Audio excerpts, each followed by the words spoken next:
যাদের জীবনে খারাপ সময় কখনো না কখনো এসেছে, একমাত্র তারাই বোঝে জীবন কতটা কঠিন। আর যাদের জীবনে এখনও খারাপ সময় আসেনি, উপরওয়ালাকে ধন্যবাদ দিন।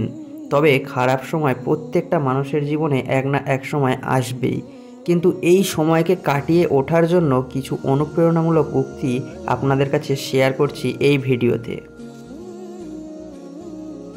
জলদি মিলে যাওয়া জিনিস কখনোই বেশি দিন টিকে না, এবং যে জিনিস বেশি দিন টিকে তা কখনোই জলদি মেলে না।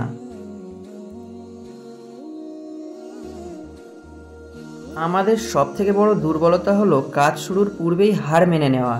সফল হওয়ার সবথেকে বড় পন্থা সবসময় আরেকবার চেষ্টা করা। যদি আপনি কোনো কাজ শুরু করতে অত্যাধিক বেশি সময় নেন, আপনি ওই কাজ কখনোই করতে পারবেন না।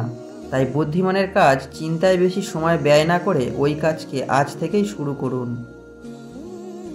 আমি সঠিক সিদ্ধান্ত নেওয়ায় বিশ্বাস করি না, বরঞ্চ সিদ্ধান্ত নিয়ে আমি নিজেই তা সঠিক করে দিই। যার জীবনে যত পরিবর্তন, যত সমস্যা আসবে, সে ততই সফল হবে, কারণ সকল সমস্যা তার সাথে একটি করে নতুন সুযোগ নিয়ে আসে। সাফল্যের তিনটি শর্ত: অন্যের থেকে বেশি জানুন, অন্যের থেকে বেশি কাজ করুন, অন্যের থেকে কম আশা করুন। জীবন হলো পেন্সিলে আঁকা এক ছবির নাম, যার কোনো অংশ রাবার দিয়ে মুছে ফেলা যায় না। একজন সুন্দর আকর্ষণীয় রমণের পাশে 2 ঘন্টা বসে থাকুন, দেখবেন সময় উড়ে চলে গেছে। এবার গ্রীষ্মের গরমের মাঝে রাস্তায় 2 মিনিট হাঁটুন, মনে হবে আপনি অনন্তকাল ধরে হাঁটছেন। আপনি এত বড় জ্ঞানী, এত বড় শিক্ষিত, তবুও কেন নিচে বসেন? স্বামী বিবেকানন্দ হেসে খুবই সুন্দর একটি জবাব দিয়েছিলেন। তিনি বলেছেন, নিচে বসে থাকা ব্যক্তি কখনো নিচে পড়ে যায় না।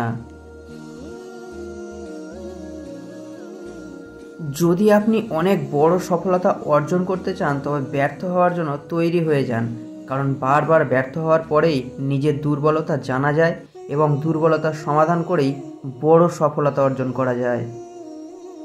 জীবনের লড়াইয়ে সবসময় শক্তিশালী ব্যক্তি জেতে না, বরঞ্চ সেই জেতে যে ভাবে যে সে জিতবে। পাহাড় চড়া ব্যক্তি নিচু হয়ে পাহাড়ে চড়ে এবং পাহাড় থেকে নামার সময় মাথা উঁচু করে নামে। তাই যে ব্যক্তি নিচু হয়েছে সে পাহাড় চড়ছে, এবং যে অহংকার করে সে খুব দ্রুততার সহিত নিচে নামছে। আমি সবসময় পরীক্ষার বিরোধিতা করি। পরীক্ষা শিক্ষার্থীদের জানার আগ্রহকে মেরে ফেলে। শিক্ষার্থীর জীবনে কোনোভাবেই 2টির বেশি পরীক্ষা দেওয়া উচিত নয়। আমি হলে শিক্ষার্থীদের জন্য সেমিনার আয়োজন করতাম। শিক্ষার্থীরা যদি মনোযোগ দিয়ে শুনতো, তাহলেই আমি তাদের ডিপ্লোমা দিতাম। ভীতুরা তাদের প্রকৃত মৃত্যুর আগেই বহুবার মরে, কিন্তু সাহসীরা জীবনে মাত্র একবারই মৃত্যুর স্বাদ গ্রহণ করে থাকে। নিজের সার্টিফিকেট নিজেই দিও না। খেয়াল করে দেখো যে সবাই তোমাকে কি ভাবে, তাদের কাছেই সার্টিফিকেট নাও। নিজের সমালোচনা করেই দেখো না, শুদ্ধ হওয়া কঠিন কিছু না। মানুষের পুরো জীবনটা হচ্ছে একটা সরল অঙ্ক।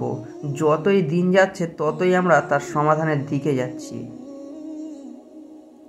যদি আমার কাছে একটি গাছ কাটার জন্য 8 ঘন্টার সময় থাকে, তাহলে আমি কুড়াল ধার করার জন্য 7 ঘন্টা ব্যয় করব।